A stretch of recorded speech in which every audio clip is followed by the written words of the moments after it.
Installing Windows 95. The Windows 95 installation process is similar to the Windows 3.x installation. It's easy to use, and the instructions are clear and easy to follow. Some differences are the detlog.txt, the detcrash.log, and the setuplog.txt files, which are all logs of the installation process. The installation information is recorded in these log files.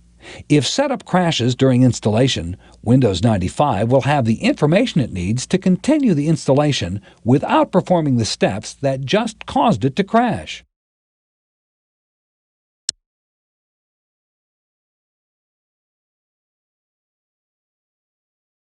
After we insert the first Windows 95 installation disk into the floppy drive and enter the setup command, the Windows 95 setup dialog box appears. This box welcomes us to Windows 95 and informs us that it may take 30 to 60 minutes for installation.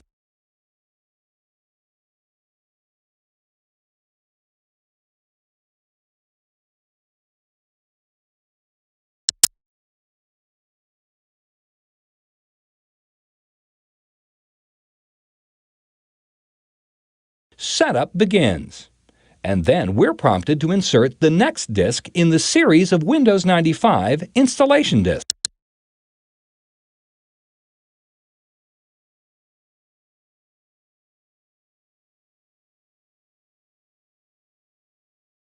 Setup prepares the setup wizard, which will guide us through the rest of the installation process. We're asked to review the software license agreement. We must accept this license agreement to finish installing Windows 95.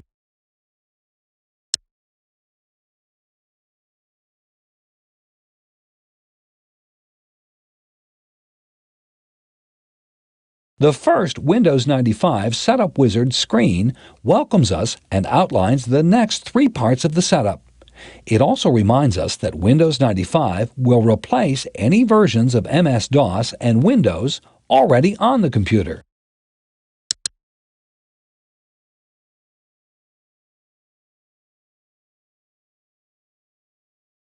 The next step is to select a directory where we want to install Windows 95.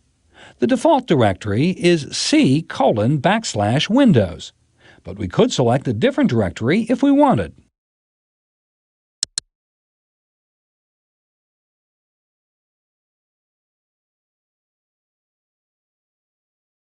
The Setup Wizard prepares the directory and verifies that there's enough space on the computer to install Windows 95.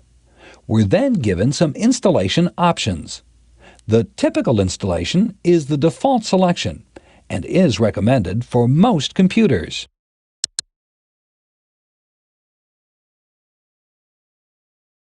The portable option installs components that are useful for portable computers. The compact option saves space by not installing any optional components. The custom option allows advanced users and administrators to customize the setup process.